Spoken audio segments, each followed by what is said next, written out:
So, welcome everybody to the second hour of Mindshifters Radio. Today is Thursday, November the 13th, 2025. And Michael is with the three ladies doing Quantum StillPoint. I'm not sure if he's going to be able to join us shortly, but I want to welcome you and say that I'm glad you're here. And a couple of you, I'll see you here tomorrow evening. And Urate's already here, and she's got the kitchen already set up. She came by here this morning and picked up a load of stuff that we already had and took it back with her so she could finish setting up and then get started on preparing for dinner tomorrow night. So she's excited. She's doing great. And actually, her partner Tom is coming down sometime either Sunday or Monday, and he'll be helping her to finalize things. And of course, everybody's going to be on different teams going into the kitchen. That's a big part of it, learning the food. And Cammie, you can say a lot about that because you learned it and you stuck with it after the last intensive, didn't you? Are you where you can unmute and talk to me? Yeah, right. I'm driving though. I'm on my way to the intensive. Oh, okay. It took me a while.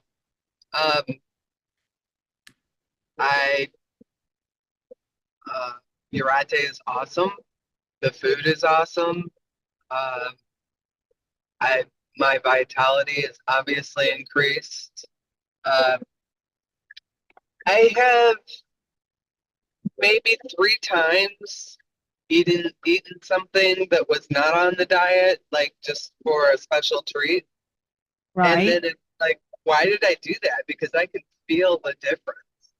Right. I can, it's just so obvious that I feel sluggish. And, other things that happen in my body, like not pooping right, stuff like that. Yeah. But it's awesome food, isn't it? It's different from what we used to do at Heartland, but I really like it. Not being totally raw and having, some of the soups and things like that. I think it's really good. I think that's what makes it doable for me. Yeah. Like I've gone on the raw numerous times, but I usually only last maybe 6 months, and then I go whole hog the other way. and this, because it's more balanced. Right. If I want some cooked food, if I made some soup, some butternut squash soup the other day, which I've never eaten in my life. It was very yummy. Yeah. And on this quote diet, unquote. Yeah. We could call it live it. It's just not. It's more of a lifestyle and I've struggled with different food plans. Since I was in my 20s. Yeah, it's not been able to maintaining it, not being able to maintain it, and this is just easy to maintain. Yeah. So easy. Yeah, I'm excited for it. I know Michael's going to be relieved. He doesn't complain, but it's got to be hard for him, with on crutches and a boot, and so he's been cooking the meals and washing the dishes and running the vacuum, plus packing up, plus studying the lessons, that he's going to be teaching, and then working with the ladies. So, I would be an overwhelm. He may not call it that, but right. So absolutely. I told him, I said, it'll be a relief for the next 9 days that you don't have to do some of those things. I can only imagine. Yes.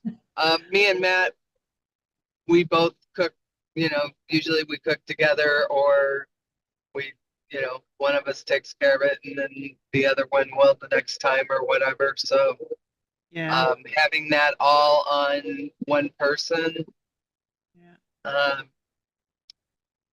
and everything else that he has going on could be quite a challenge.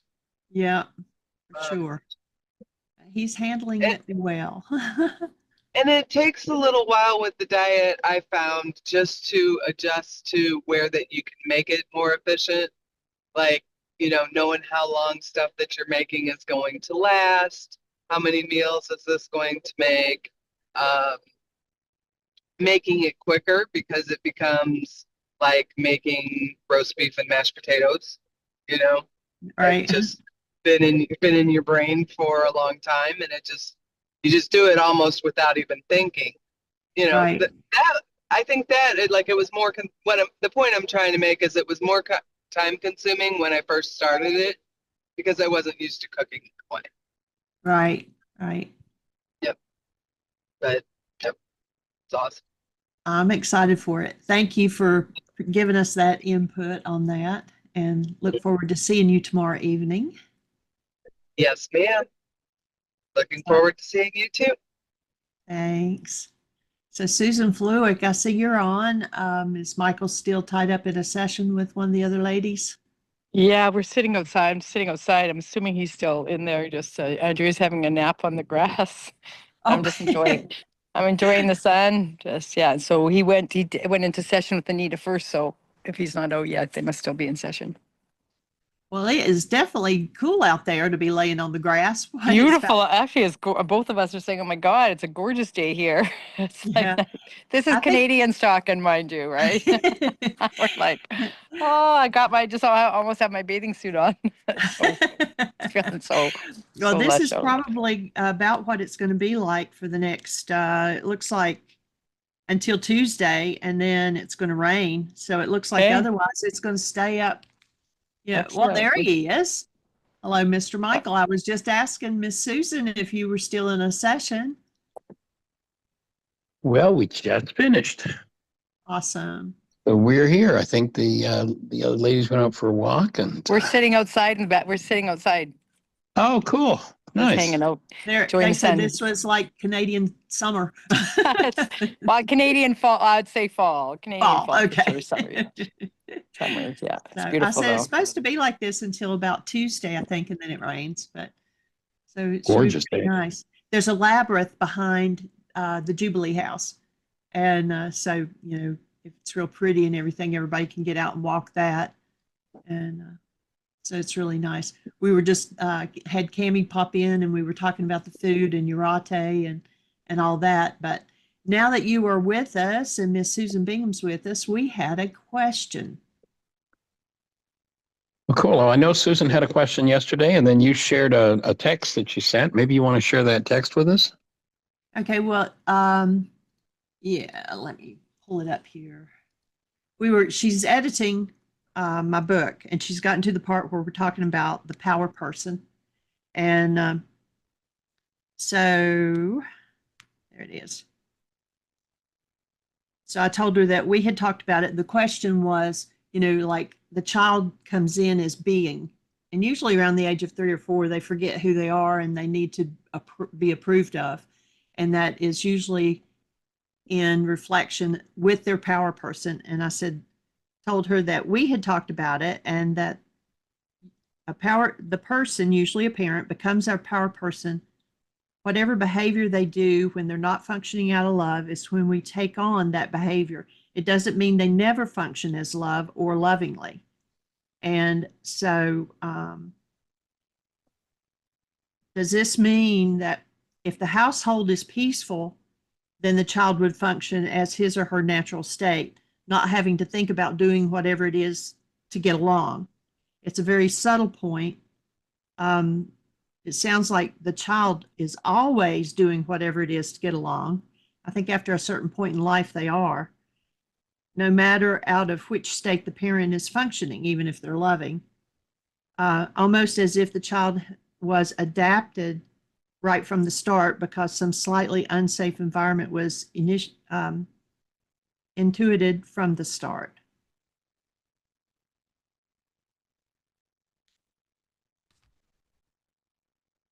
That's the complete thought. In the text. And then Okay. I was opening up where we edited or where she edited and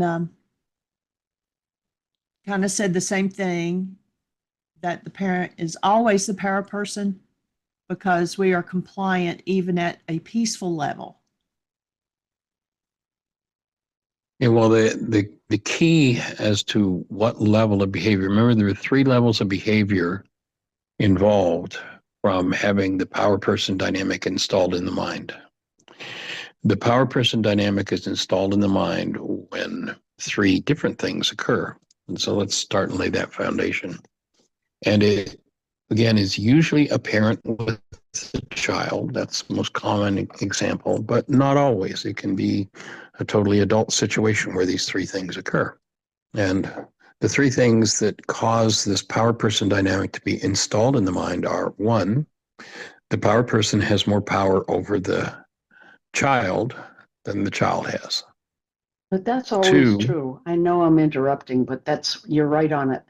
That's always true, isn't it, with a parent, that they have more power. It doesn't mean it's bad power, but they're the parent. well, I wouldn't say always, because I've watched a lot of kids run households. Okay. And we're probably talking, maybe we should put a descriptor in there of control and power, where there isn't liberty for the child. So that's the first one. Second one, the power person's not functioning out of love. They're functioning out of some sort of hostility or fear. And then the third one is that the child, or the object of the situation, experiences the circumstance as survival. Gee, I don't get to eat if I don't please this person, if I don't, do what they want me to do.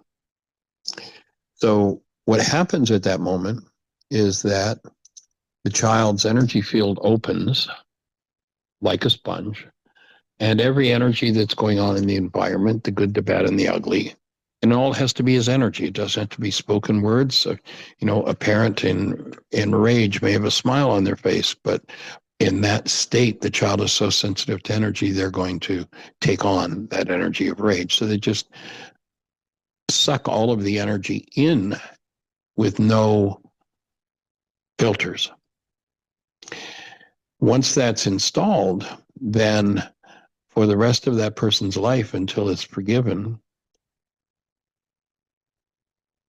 there are only 3 behaviors possible. And the behavior that will be done by the child, even though the child may be 70, the behavior that will be done will not depend on the environment.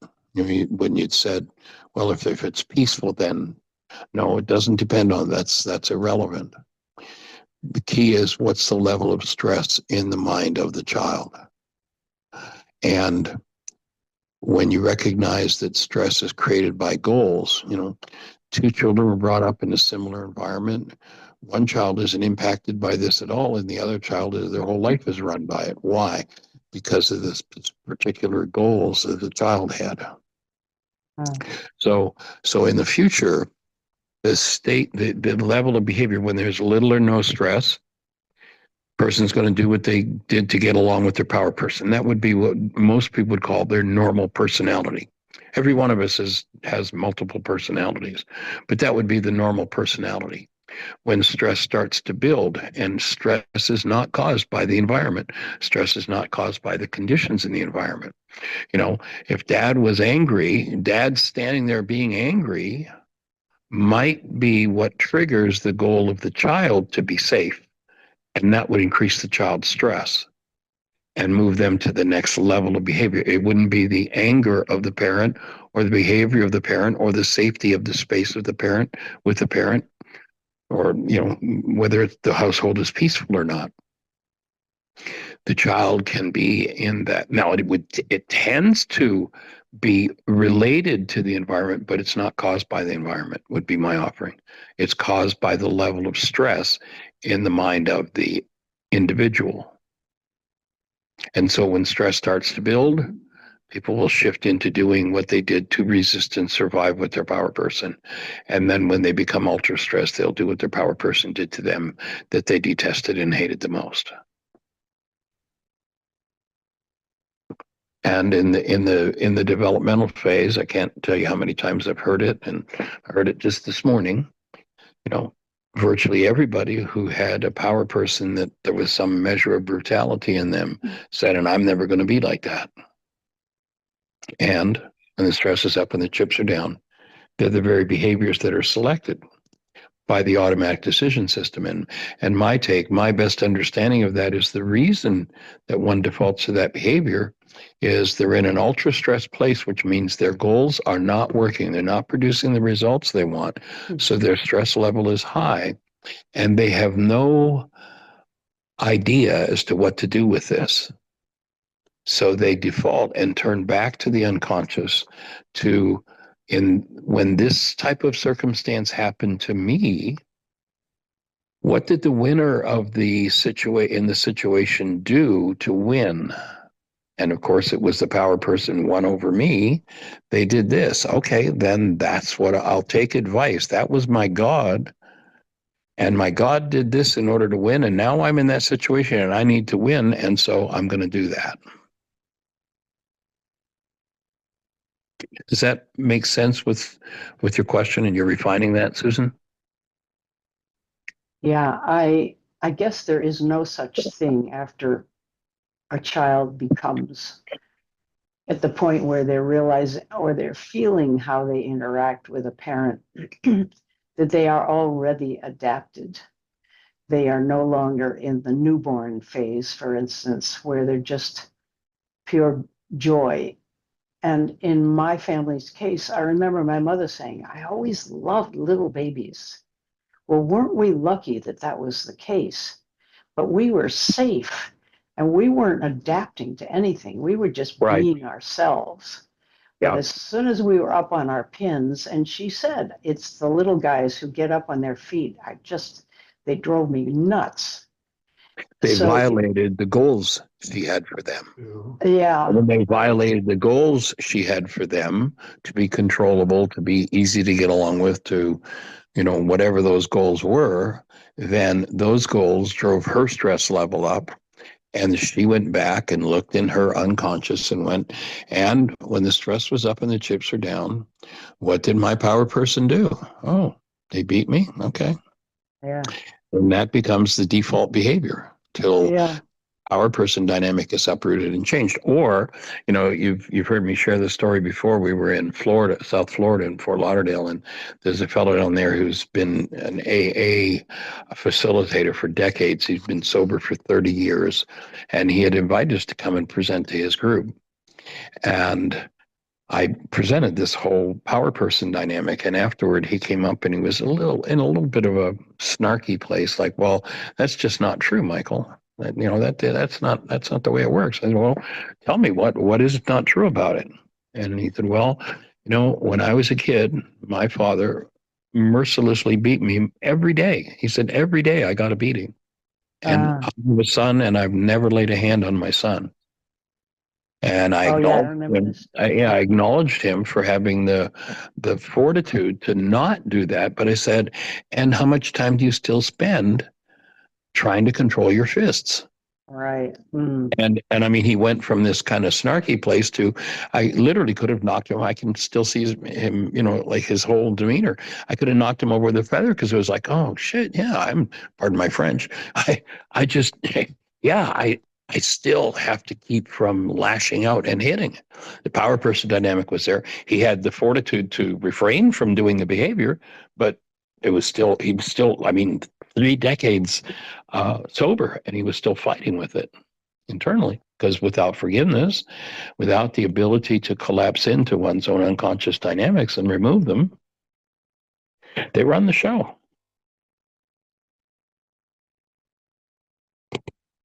And again, that brilliant insight from Carl Jung, until the unconscious becomes conscious, it will direct our lives.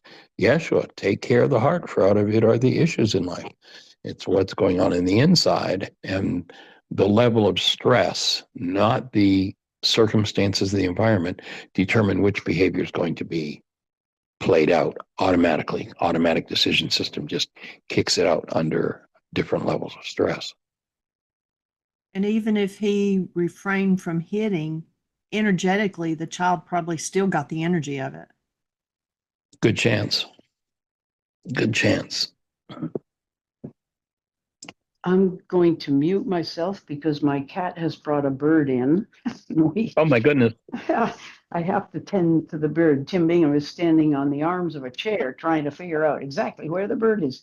But has been the most challenging part to write about, because it seems like at the very beginning, there's a contradiction when you say the child does whatever they need to do to get along, and yet the person hasn't acted power person-y. The power person is just a gentle, loving person, but the child is getting along. Why is the child getting along? Anyway, Michael, it's almost feels on Well, one level like nitpicking, except that I want to write this Nope. section. Let's pick nits. We want to get it as refined as possible. And remember that the child does come in with a genetic history and a Yeah. predisposition toward hmm certain unconscious behaviors. Yeah. You know, my take is they have not been resonated and activated sufficiently yet out of genetics to be, resonant active frequencies in tissue running this child's life. And that's why it's easy to tap into the presence of the child as the presence of love. And progressively, as the stress is elevated and the behaviors become more hostility and fear based, then the child tends to follow that modeling, take on that energy, and it literally becomes physiology. And until it's breathed out, until it's dealt with, it literally kills awareness of being. hmm You look at the average raging person again. When Jeannie went in the hospital, that question was asked, and the woman asking the question said, 4 out of 10 women that go into that hospital, it's one of their required questions on their intake is, are you safe in your home? And 4 out of 10 said no. I mean, you think about the raging people going around, just no filter whatsoever on that. And unfortunately, that's the condition of ultra stressed. Yeah. And our culture is set up to keep people ultra stressed. And maybe in most households, the child, after they've had some interactions with the parent, the child is under mild stress forever after, just Yes. aware of what's required to keep the peace in the house. Yeah, if there's hostility or fear in the parents, even if it's not expressed toward the child is the observer and is being imprinted by those energies. Yeah. And of course, if the mother and father are the mother and father that conceived the child, all of the behaviors that have been in the mother and father's lives their whole lives long are already in the genes of the child. Right. Well, one other thing that you say early on in the sequence of more and more intense power person dynamics is you say the child outright realizes that this is a matter of survival. Yes. My question is, if it is a matter of survival, why would the child return the look or the snort to the parent if the child was already fearful of his or her survival? And yet you say this does happen. I don't remember looking at my mother with a look or a snort. I've never used that. In fact, I clicked into fawning, where I try to make her feel better for being right. So it's a whole different thing. Yeah, the child is going to learn behaviors to adapt to their power person. But what we're talking about here now with the power person dynamic is not the interaction with the power person. Now we're talking about this person who's now grown into a young adult or an adult or what have you out in the world and playing out that's one of the major behavior controllers of behavior through the automatic decision system is that power person dynamic. When you do the power person worksheet in the codependence workshop, you're working not with the power person as such. You're working with, oh, yesterday I went into the office and my boss raged at me. So I recognize my power person raged at me. So now I'm going to do a worksheet on my boss and use that as a vehicle for looking at all of the thought complexes and thought disorders under the surface that constitute my behavior with the boss. And in so doing, because of the stress involved in that situation, I'll get to go back and look at how the power person issues were formulated and all the complex little places that these thought disorders developed, large and small. And so the objective ultimately is to take the end result of all the complex thoughts that are moving, recognizing that the power of the mind is to convert thoughts into pictures.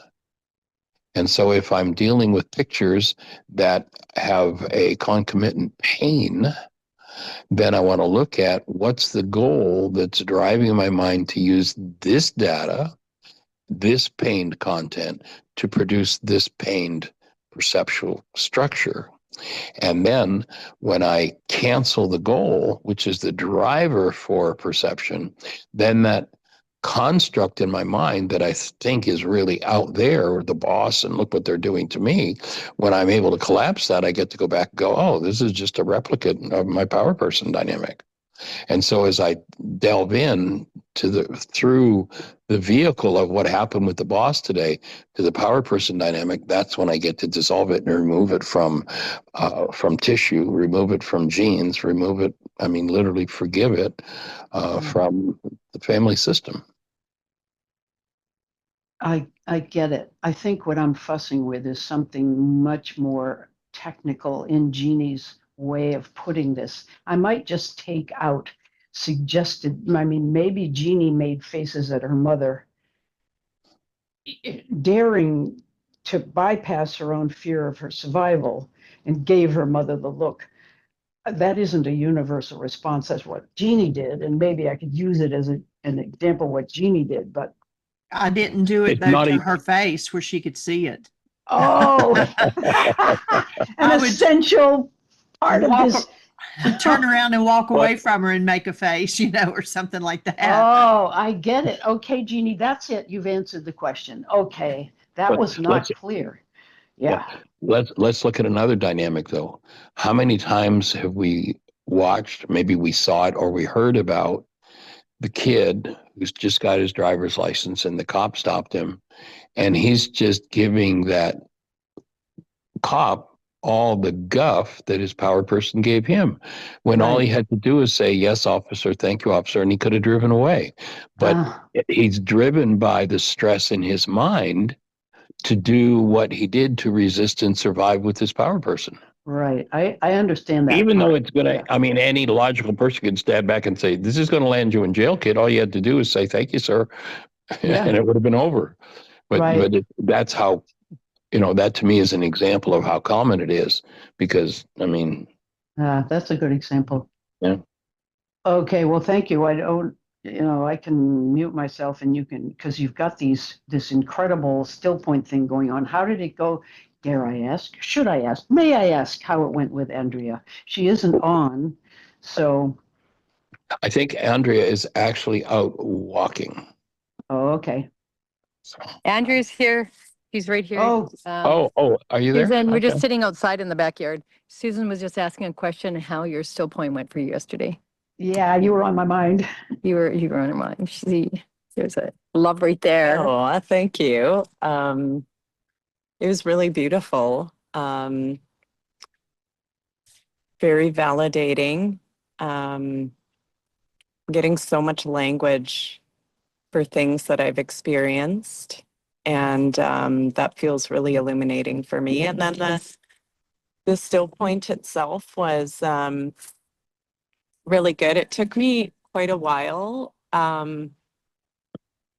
to drop into the experience, a lot of the thinking mind of what is he doing, what's happening, what's going on here. Yeah, I spend a lot of time there too. Yeah, because most of the things I do on my own. So it's Yeah. different to have other people in my space, and Right. even though I've come into Michael's space. um, and then at the drop-in points, it felt really nurturing to be able to feel everything that was moving through me in a safe container. Mm-hmm. It felt And you very got there, you nurturing. were able to get there. That's wonderful, because I know some of your issues were your own safety. If you would add a little more water to that, hot. Anyway, Michael talking to somebody to add water to the pot. Yeah. Excuse me. I didn't mute myself. I needed getting me some hot water. Okay. Yeah, thank you for verbalizing that, Susan. because I think that was an issue with me, not that Michael didn't seem safe, but suddenly being tended to like that blew me out of the water. I wasn't doing what I was supposed to be doing or wanted to be doing. I was on red alert, kind of. Yeah, there was a lot of self-talk. Just surrender, just let it happen, Yeah, just surrender. exactly. And even in the still point, and Mhm. I've actually never had this before, when I was dropping in, my thinking mind was still present. And I've never noticed that before. So that was like I did completely surrender, but it wasn't what I know that I've experienced by myself. So I'm excited for today because I'm I've I feel like I got to feel that fear and experience it, and I know that there's a level of safety that's already present now. Oh, that's great.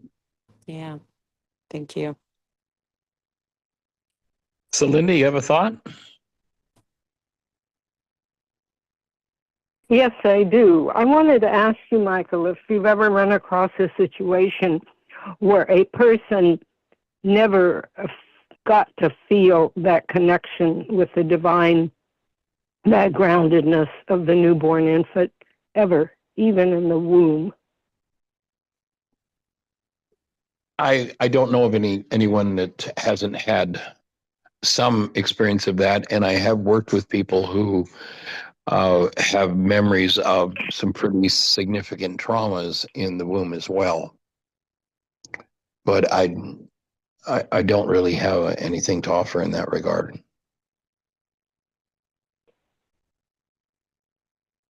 Okay. Is there Because more? I don't know. Well, my father, I mentioned this probably already. My father said I was the quietest child or baby he had ever met when he came to visit my mother after they'd gotten divorced. And I was still like in the crib, I guess, from how he described it. Maybe 9 months old, maybe a year old. But he said, like, I didn't smile. I was very quiet. I wouldn't say anything. And I know that the addiction of my choice has always been food. And there's a part of me, my mother, I'm sure bottle fed me on that scientific quote unquote every 4 hours. And I just have an intuitive feeling that I didn't even get enough to eat, that she would neglect me for long periods of time in my crib. I don't know if that's true. It's just an intuitive feeling. It may not be true at all. Right. But I just thought I'd ask you for that, because I have a feeling, like many of us, I have a very traumatic upline, a very violent upline on my mother's side of the family. And I just wondered. The first time I ever felt safe was with my grandmother when I was 3 and 4, and my father's side of the family. And I felt very safe there, very nurtured, and very happy. And so I just wondered if maybe that was my connecting point to my groundedness. I don't know. It's just a question. Right. So I hear Linda, you in that, you know, go ahead. I'm sorry. So Linda, what was your question about in the womb? That maybe I never felt grounded or connected to the divine when I was born, or possibly even in the womb, because I feel like that possibly in the womb there was a lot of turmoil within my mother. I don't think my father was there. He was in the war, so he was on ship as a sailor out in the Pacific. Right. And so I just wondered if somehow I missed that. I somehow, as soon as I popped into the womb, made my choice to come walk in this dimension, that it wasn't there. I lost my connection immediately. It's just a question. Right. Because So joy. Go ahead. I have wondered that because I have that same feeling, and I know that there was a lot of fighting and yelling that went on of whether to keep me or not. My bio mom wanted to keep me. My grandma, who adopted me, wanted to have me adopted out until she's seen me. And just all of that stress, there is like no way that that did not affect me in the womb, because I would have been picking up on my bio mom's energy and uh, all of the energy that was going on around her that she was feeling.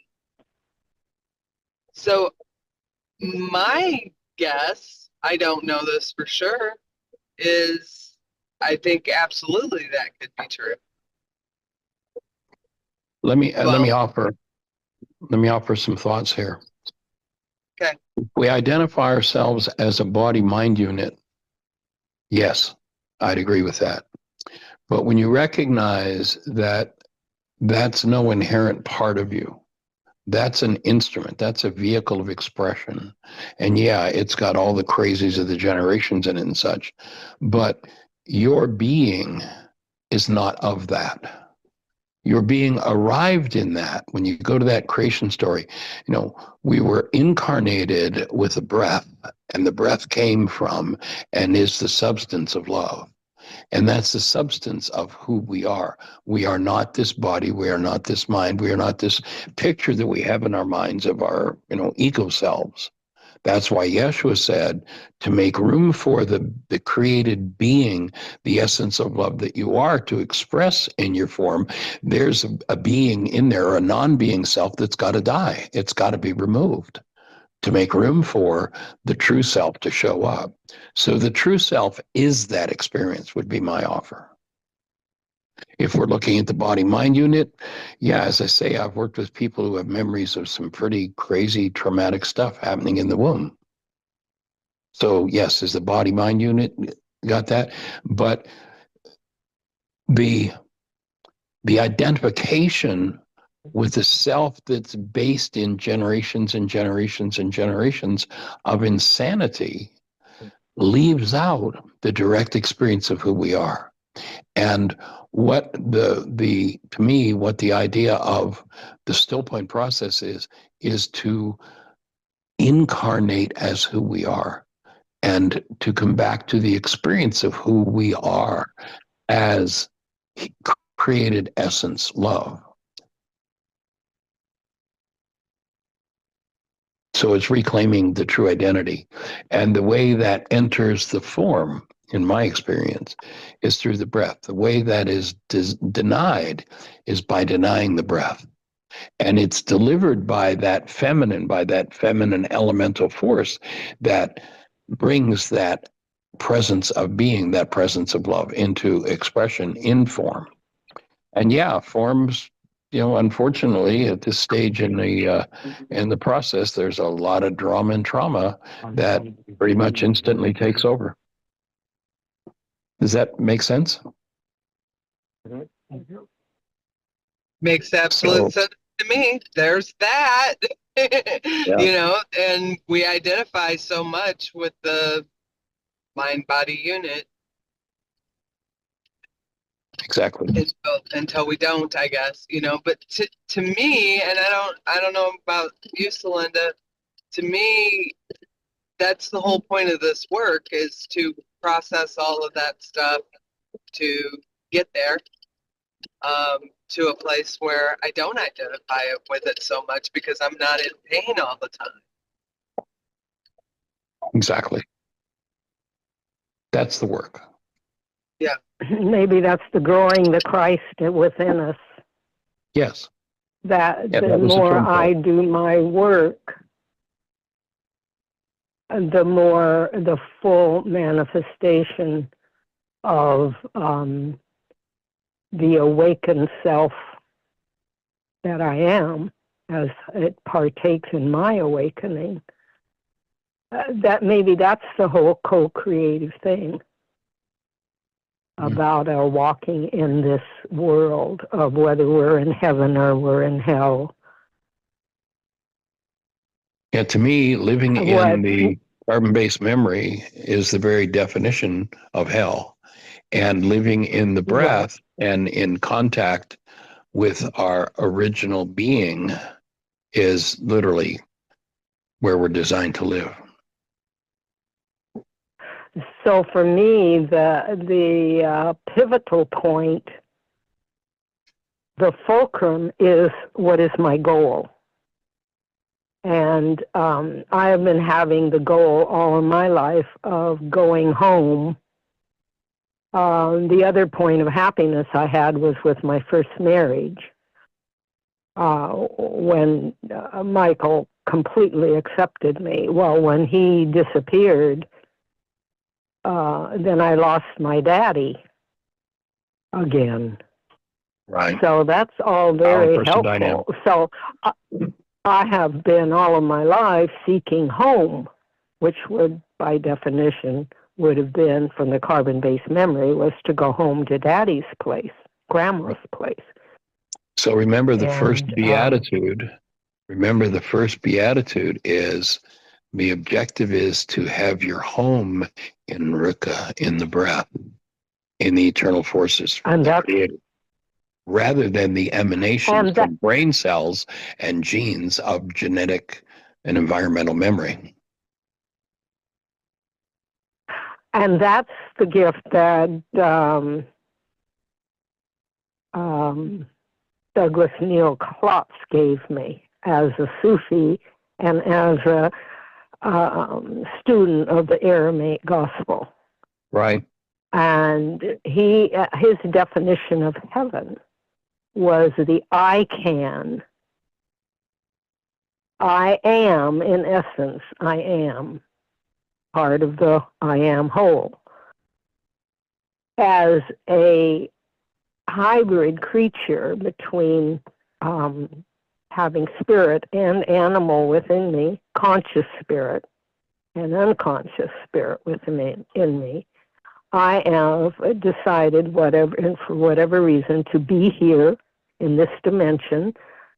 The difference between heaven and hell, including what you were talking about, the breath, is that here I can co-create with my Creator. And if we're in the mind of Christ and all of this is within the mind of the Creator, this whole dream we're having, if that is so, then it's just waking up. Waking up. It's almost like, like the people that talk about the waking dream, and I never understood what they talked about. Right. Yeah. My center in Atlanta 4.5 decades ago was the Awake Center. That was the sign over the door.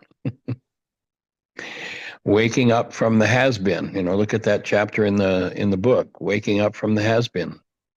What's the has-been? It's all the data stored in carbon-based memory. And if we identify, you listen to all the masters down through the ages, and one of the main words that keeps coming back is transcend.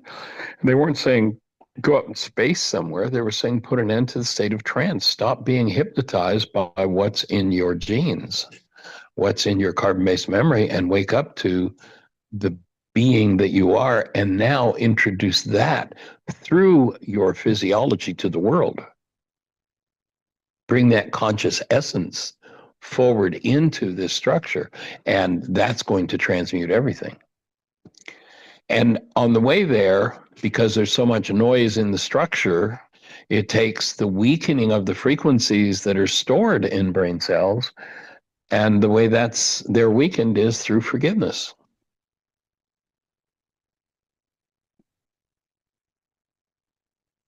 And every time one does a one of my worksheet, favorite. go ahead. Go ahead.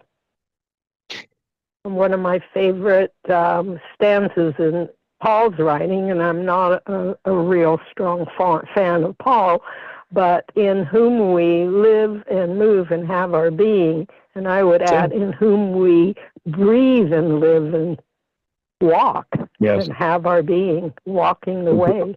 Yeah, who breathes in us. And that's that first beatitude. Have your home in the breath, in Ruka, in the eternal forces. Don't have your home in your mind, in the constructs of your past.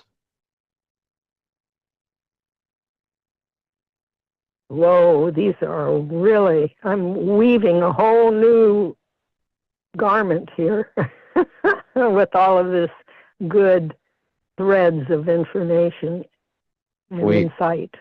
I mean, well, it might be a good time to go back and, well, I'll text you. I'll text you a link to the when I did the Quantum StillPoint on myself and the living experience I had of the Beatitudes, and that one in particular of your home. You're not designed to live in your mind. You're not designed to live in your body, i.e., have it be the source of your life force.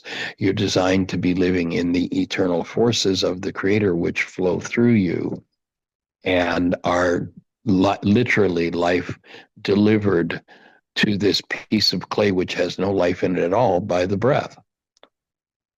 Witnessed by the fact if you take that eternal force away from the piece of clay, within 3 minutes it lays down never to get up again. Because there's no life in it. There's nothing alive in your body. Your body isn't alive. It's animated.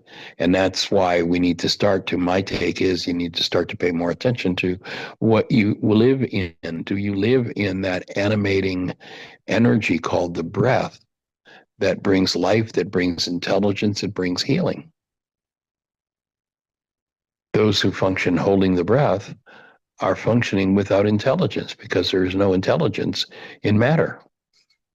There's a database that, pulls out all these functions that are genius, but there's no intelligence there. It's an artificial form of intelligence, and most people never go beyond the artificial intelligence. And the artificial intelligence says whatever happened in the past is what I'm going to do and is what's going to run me in the future. And when ultra stressed, I'll do what my power person did to me that I hated the most, because that's how I survive. That's how I win. And then I turn around and regret when I do it. And I'd say, I'm never going to do that. But until the whole process is understood, it's like, I can remember the first time that Jeanie and I, years ago, we were traveling into an airport. We rented a car and they gave us a key and off we went. And it was a keyless car. And we didn't have any idea how to start it. I mean, let alone anything. We didn't know how. We almost had to go back to the desk. Unfortunately, Jeanie noticed that there was a little opening on the dash that was the shape of what they gave us as a key. She said, well, let's try putting in, and that started the car. But otherwise, we didn't even know how to start the damn car. I mean, think about that and compare that to who gave us an operator's manual, aside from, they talk about the scriptures being an operator's manual. And over, I was just saying this to Anita, over 300 times in the scriptures, we're told to fear not. And a great number of people who are representing those scriptures, out of their mouth regularly comes, the beginning of wisdom is fear of God. In the name of a book that says in 300 plus times, get out of fear. I mean, it's bizarre and it's insane. And Yeshua would say it's all Greek to me. if you don't go back to the original Aramaic, it's a lost cause.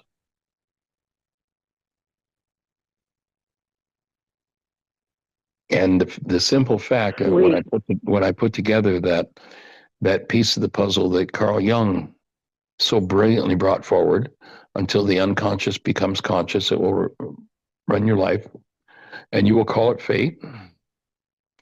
And then Yeshua, and there's nowhere that I've found, aside from laying on the couch and processing for 20 years, that Jung understood how to make the unconscious conscious. 2,000 years ago, this guy had a tool. Bing, here, do this, and you will, every time you do it, you will make the unconscious conscious and clean it up. It's like, how cool is that? And where else do you find it on planet Earth? It's nowhere. It doesn't exist.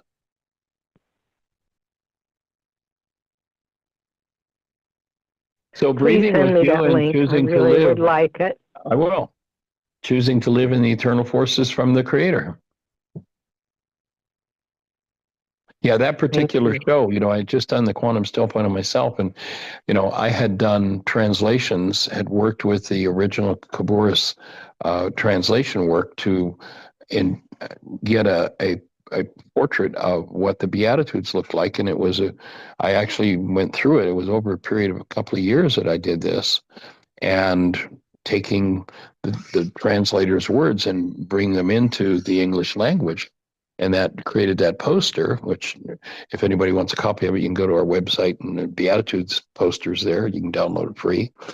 And in the Quantum StillPoint, all of a sudden it became a living thing. It wasn't just a set of intellectual words. Here, I'm going to try to understand this. It came alive. It was like, oh my God, oh. So I'll send you that link. Perfect. Thank you, sir. All right. Delighted. And I Sally will do asked- that, Sally. Yes, she asked if you'd send it to her too. And I'm putting the link right now to the Beatitudes page on the website. Okay, I just put the Quantum Experiential Beatitudes. It was a radio show we did on 11/26/24. I just put that in the notes, so you go ahead and catch it there.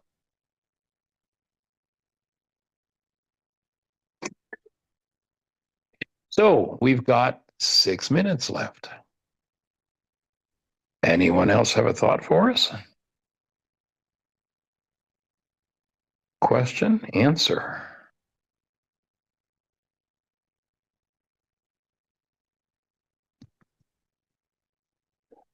Don't everybody put your hand up at once. Susan, did you get the bird taken care of? No, he's in Tim's study, and we've gotten the cat out of there, and we're just hoping he will show himself. He's hiding, poor little guy. Oh, bless his heart. I know, it's so That's hard. got to be terror. Yeah. So I always yell at God at this point. What were you thinking? This is a bad arrangement. You could have done better. Of course, what do I know? Yeah. God's fault. Oh, yeah, that's an old one. Blaming God. Oh, yeah. Why would God Well, he allow made such the things cat to that caught the bird. Ah, yes. Quiet, Michael. I Yes. really do. I have a word with God about that. And what was the answer? You don't know how I think. Ah, there you go. Yep. My thoughts are higher than your thoughts. I get that, but I can still yell at him, Michael.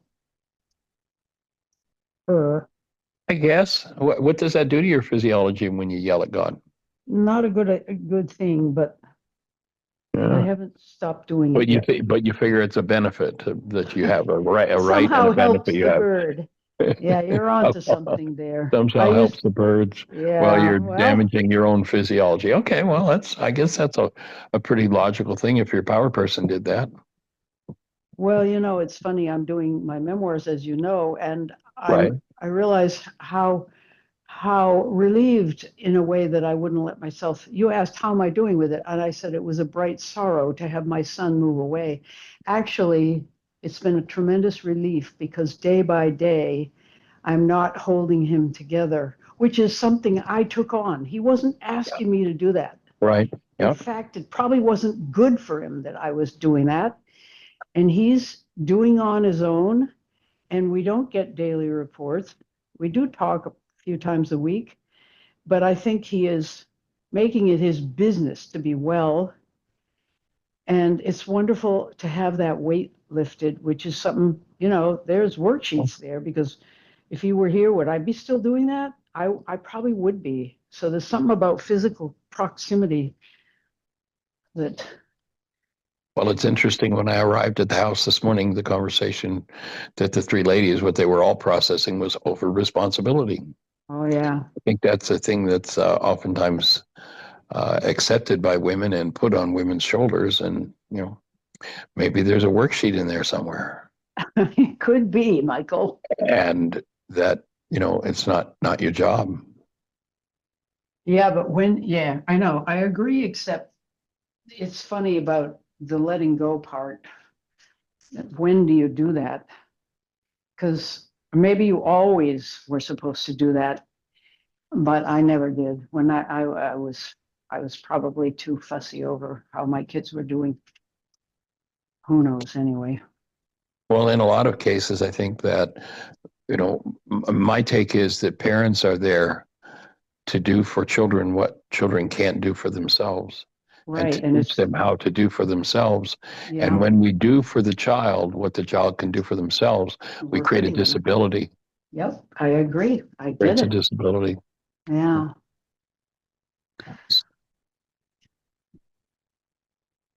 Next level. I know. So I hold the space that the bird will escape safely and Mm, get back to a parasympathetic balance and right. its fear. Yep. And Hope so. right now, the other day you had a question. That was the Yesterday. question. That That was was the a question. question. Okay, cool. The power Totally person balanced. thing. Right. Yeah. Okay. We did it. Awesome. Well, my offering is, if you look around, that single dynamic, that power person literally runs the whole world. I think it does. Every business, every church, every family, Yeah. until one gets conscious of it. hmm What else do? You look inside and go, well, what did God do? My power person. Because I don't know what to do. And we take that advice. And usually that Yeah. advice is, or quite often that advice is not very good. Yeah. Michael, I know this is probably seeming rather woo-woo, but I am feeling the effects of the breathing you're doing with my friends, Susan F. and It is not Andrea. woo-woo at all. That's what we're here. There's a great line in the Course in Miracles: when you are healed, you are never healed alone. Well, I feel it. I feel as if they're doing a kind of work I have no talent for. I might eventually in the future, but I'm open to what they're doing. And it's helping me walk. I've been breathing into my hip. I mean, I'm telling you. So thank you for So our starting point this morning was to do a love exchange. So Mhm. remember that as you're breathing into your hip, to do a love exchange with it, literally with every cell in that irritated place, do a love exchange with it. And as you use your breath to deliver love to those cells, they'll heal. I'm holding on to that. I've canceled my doctor's appointments. I'm just going with this. No, we'll hold the space Thank you. and join you in connecting with the energy that's moving here, and connect through the whole next week every day. Just I know. I breathe love with it. us and be with us. It's awesome. Great. All right, we appreciate you. Lots of love. Appreciate you, all of you. All right. Yeah. Okay, take care. Blessings. Bye-bye.